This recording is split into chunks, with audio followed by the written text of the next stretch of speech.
Dear students, आज के इस वीडियो में हम बीएससी पार्ट सेकंड के फिजिक्स के पेपर सेकंड मैथमेटिकल फिजिक्स के लिए लेजेंड्रे बहुपदों में लांबिकता संबंध स्थापित करेंगे।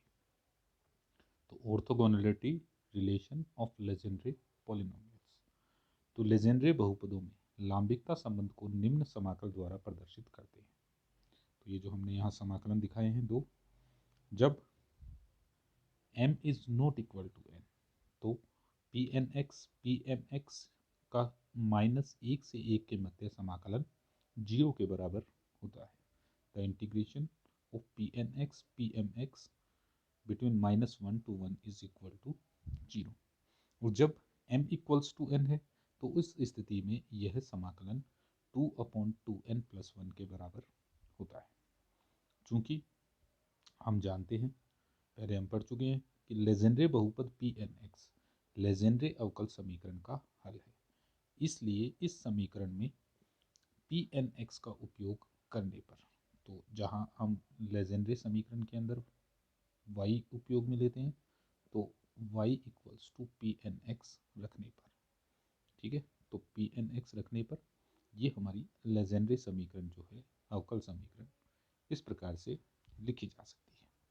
तो जो लेजेंड्रे अवकल समीकरण है, इसके प्रथम दो पदों की यदि हम बात करें, इन प्रथम दो पदों को, ये जो प्रथम दो पद जो है इनको हम इसके द्वारा व्यक्त कर सकते हैं।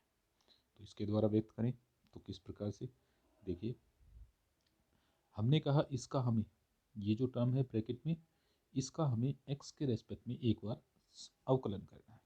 तो अवकलन किया तो यहाँ दो पद हो गए, ये हो गया u और ये हो गया v।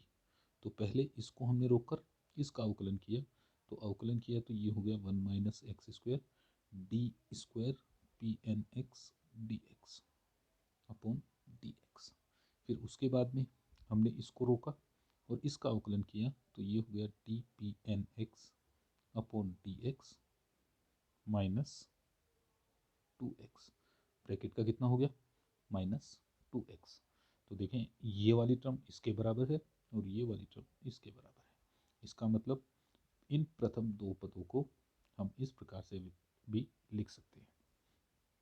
अब चूंकि P N dash X equals to D P N X upon D x, तो इसके स्थान पर हमने क्या रख लिया, ये रख लिया पी एन डैश एक्स रख लिया, और इसको हमने समीकरण नंबर 1 से डिनोट कर दिया।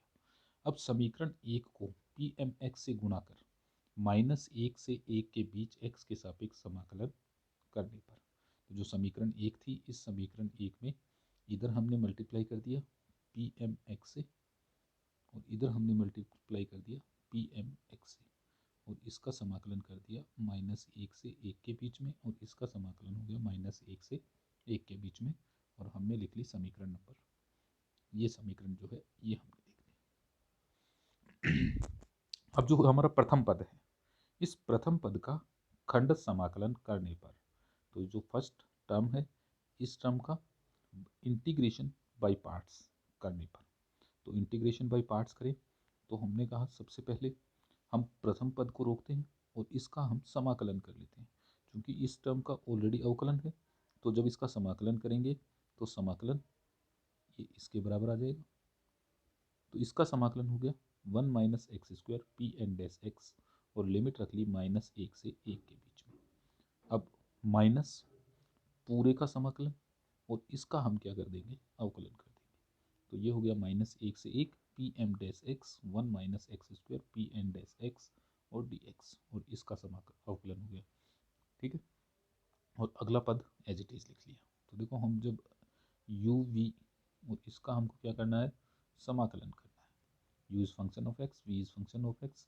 तो हम किस प्रकार करते हैं, हम करते हैं u को रोका, v का समाकलन किया तो v डी एक्स, फिर माइनस जो लिमिट है वो जो भी है, फिर जो डी यू एक्स, और फिर समाकलन -1 से 1, और इसको ऐसे ब्रैकेट लगाकर, और v डी एक्स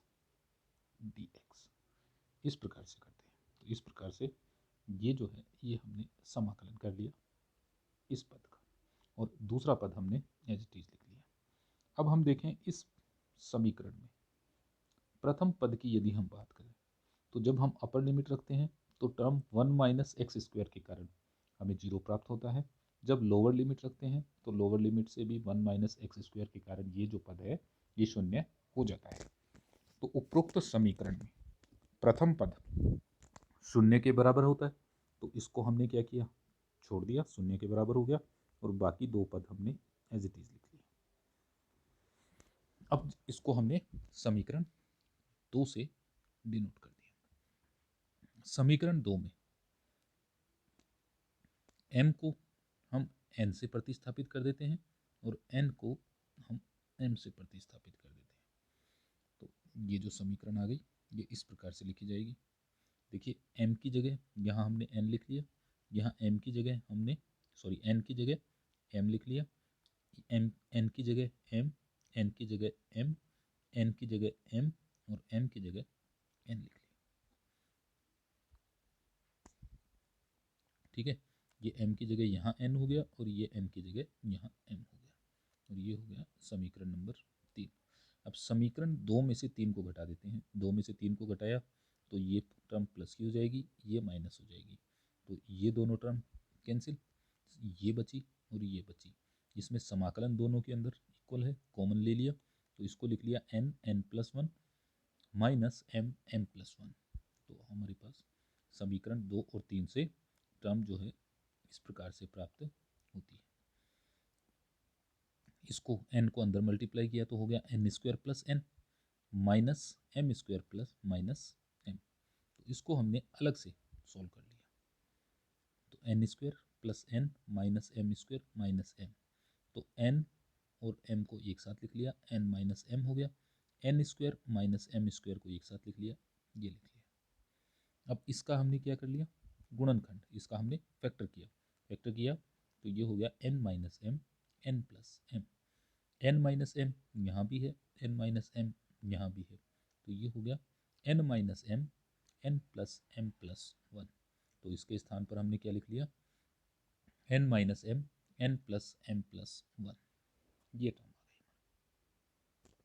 ठीक है, अब देखें हम इस यहाँ या तो ये टर्म 0 के बराबर होगी या ये टर्म 0 के बराबर होगी। क्यों? क्योंकि इन दोनों टर्म्स का मल्टीप्लिकेशन 0 के बराबर है, दोनों का गुणा 0 के बराबर है, या तो ये टर्म 0 होगी या ये टर्म 0 होगी। हमने कहा इस इक्वेशन के अंदर यदि n इक्वल्स टू m ले लें, n इक्वल्स टू m ले तो यह टर्म 0 के बराबर नहीं होगी। तो इस स्थिति में ये जो सेकंड टर्म है हमारी, ये वाली टर्म, ये 0 के बराबर होगी। तो हमने लिख लिया अतः -1 से 1 pmx dx इक्वल्स टू 0 जब n is not equal to m। ये समीकरण नंबर 4 हो गई और ये जो हमारा प्रथम लांबिकता संबंध था ये हमने ड्राइव कर लिया। अब हमें क्या करना है, दूसरा लांबिकता संबंध स्थापित करना है। तो दूसरे लांबिकता संबंध के लिए दूसरे समीकरण को सिद्ध करने के लिए लेजेंड्रे बहुपद के उद्भव फलन का उपयोग करते हैं।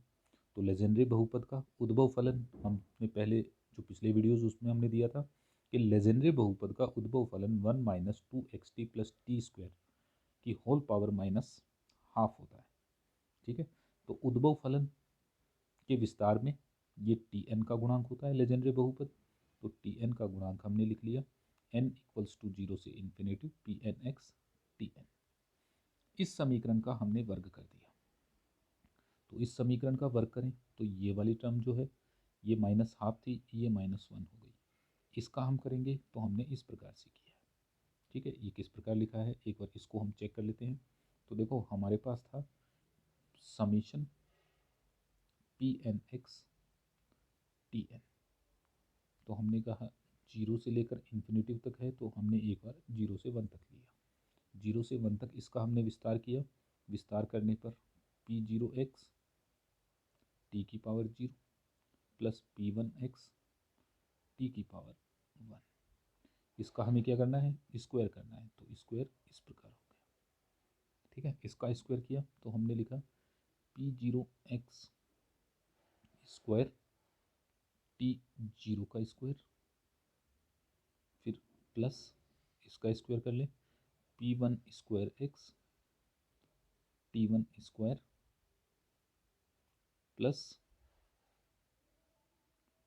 2 P0x T0 P1x T0 T1 का स्क्वायर, सॉरी T1।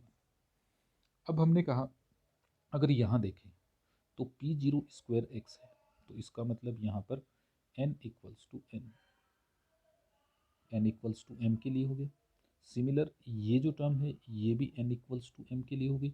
इन दोनों को यदि मैं कंबाइन करके लिखूं तो मैं लिख सकता हूँ समीशन 1 से 0 Pn स्क्वायर x T2n, ठीक है, ये T2n हो गया, लिख सकते हैं। तो इन दोनों को कंबाइन करके लिखा तो ये वाली टर्म आ गई हमारे पास, ठीक है। अब यहाँ आए तो यहाँ पर ये 1 और 2 है, इक्वल नहीं है, तो ये हो गया 2 Pnx T0 और Pmx T1, ठीक है। तो ये हो गया n, ये हो गया m, दोनों को ऐड कर लिया तो t की पावर n प्लस m, तो ये लिख लिया हमने। इस समीकरण का -1 से 1 के बीच में x के सापेक्ष समाकलन करने पर, तो इसको कर दिया समाकलन -1 से 1 1 minus 2xt plus T square की power -1 dx equals to t की power 2n summation n equals to 0 से इन्फिनिटी -1 से 1 p n square x D x plus 2 t की power n plus m n equals to 0 से infinity -1 से 1 p N x p M x D x. तो जो हमारा प्रथम लांबिकता संबंध था, प्रथम लांबिकता संबंध से ये टर्म किसके बराबर होनी चाहिए, 0 के बराबर। कब, जब n is not equal to m, और ये जो कंडीशन ली थी हमने n is not equal to m के लिए ही ली थी, तो जो ये टर्म है ये हमारी 0 हो गई। तो इसको हम क्या करेंगे, छोड़ देंगे, छोड़ दिया और इक्वेशन हमने लिख ली -1 to 1 1 minus 2xt plus T square की power -1 dx equals to 2 t की power 2n summation n equals to 0 से इन्फिनिटी समाकलन -1 से 1 p n square x D x. ये समीकरण नंबर 5 हो गई। अब हमने मान लिया, क्या माना, कि ये जो टर्म है 1 minus 2xt plus T square equals to Z, तो इसका x के रेस्पेक्ट में समाकलन किया तो ये हो गया -2dx T equals to D Z. तो dx इक्वल्स टू कितना हो गया, dz अपॉन -2t। तो dx किसके बराबर हो गया, dz अपॉन -2t। अब हमने कहा यहाँ लिमिट भी है, x इक्वल्स टू -1 और x इक्वल्स टू +1। तो हमने कहा x इक्वल्स टू +1 की यदि बात करें, हमने यहाँ वैल्यू रखी x इक्वल्स टू +1 रखते हैं यहाँ पर, तो +1 का मतलब ये टर्म हो गई, ये हटा दिया 1 minus 2t plus T square, इसका मतलब z equals to 1 minus T की पावर 1 माइनस टी का होल स्क्वायर। और जब x इक्वल्स टू -1 है तो x इक्वल्स टू -1 रखा तो ये टर्म होगी 1 plus 2t plus T square, ये हो गई 1 प्लस टी की होल स्क्वायर की। तो ये लिमिट हमने यहाँ प्लेस कर दी, ये हो गई, ये हो गई, और 2t जेड, जेड कैसे लिखा, ये था जेड की पावर -1 dx किसके बराबर है, dz अपॉन 2t के, और कितना, माइनस का, तो ये नीचे आ गए, तो z माइनस ये हो जाएगा dz अपॉन z 2t, इस प्रकार हमें, ठीक है। और लिमिट हमने रख ली ये इस प्रकार से। अब इसको हल करें, 2t हमने बाहर ले लिया तो -1 upon 2t dz upon z हो गया, बाकी ये जो टर्म है ये ऊपर से एज इट इज आ रही है।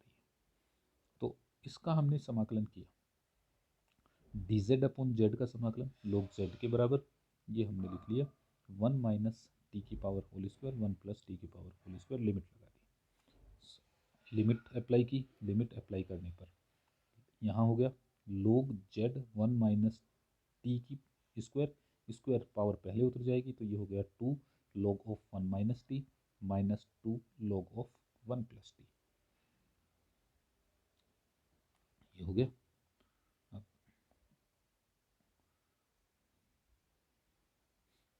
ये यहाँ से अब 2 हमने कॉमन लिया तो 2 से 2 सब कैंसिल कर लिया, ठीक है। माइनस को अंदर मल्टीप्लाई किया तो 1 प्लस टी की टर्म पॉजिटिव हो जाएगी और 1 माइनस टी की टर्म नेगेटिव हो जाएगी।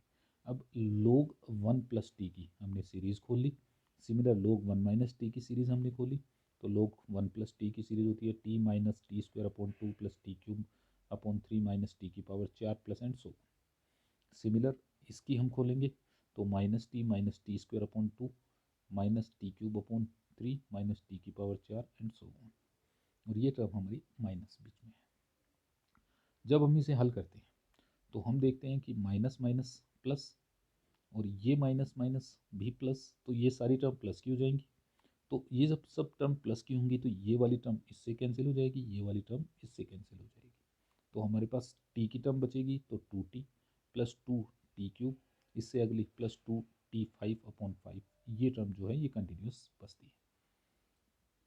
अब 2 को हमने अंदर मल्टीप्लाई किया, तो 2 को अंदर मल्टीप्लाई किया, सॉरी टी को अंदर मल्टीप्लाई किया और 2 हमने बाहर ले लिया, तो ये हो गया 1, ये एक पावर कम हुई टी स्क्वायर अपॉन 3 प्लस ये एक कम हुई टी की पावर 4/5। तो हमने कहा ये जीरोवा पद था, ये पहला पद, ये दूसरा पद। तो इसी प्रकार nवां पद कितना होगा, पहला पद में स्क्वायर है, दूसरे पद में 4 है, तो 2 से गुणा होकर प्राप्त हो रहा है। तो हमने कहा टर्म आ जाएगी टी की power 2n upon 2n plus 1, ठीक है। पहले पद में 3 था, तो पहले पद में 3 का मतलब 2 गुणा 1 प्लस 1, दूसरे पद में 2 गुणा 2 प्लस 1, तो ये हो जाएगा 2n प्लस 1, ये टर्म आ गई। तो हमने कहा इस समीकरण में दोनों तरफ tn के गुणांकों से तुलना करने पर, तो tn का गुणांक इधर 2/2n प्लस 1 है, इधर ये वाली टर्म है, तो कंपैरिजन किया दोनों का तो हो गया -1 से 1 pn square X dx 2/2n plus 1, तो रिलेशन आ गया हमारे पास -1 से 1 pn square X dx equals to 2/2n plus 1, समीकरण नंबर 6। ये हमारा दूसरा लांबिकता संबंध आ गया। तो इन दोनों लांबिकता संबंधों को, ये किसके लिए है, जब n इक्वल्स टू m है। जब दोनों लांबिकता संबंधों को हम एक समीकरण के रूप में व्यक्त करें तो इसको हम लिख देते हैं -1 से 1 P M x D X upon equals to 2/2n plus 1 del m upon n। यहाँ del m upon n Kronecker delta फलन है, जो हमने दूसरे चैप्टर में पढ़ा था, क्रोनेकर डेल्टा फलन। जब m इक्वल्स टू n होता है तो del m upon n equals to 1 होता है, और जब n is not equal to m है तो उस स्थिति में del m upon n, del m n 0 के बराबर प्राप्त होता है। तो पहली कंडीशन हम ले लें n is not equal to m के लिए, ये जो टर्म है ये 0 हो जाएगी, ये 0 हुई तो समाकलन 0 के बराबर प्राप्त होता है। और जब n इक्वल्स टू m है तो ये टर्म 1 के बराबर हो जाएगी, तो 1 मतलब 1, तो ये हो गया 2/2n प्लस 1। तो इस प्रकार हम दोनों लांबिकता संबंध जो हैं वो ज्ञात कर सकते हैं।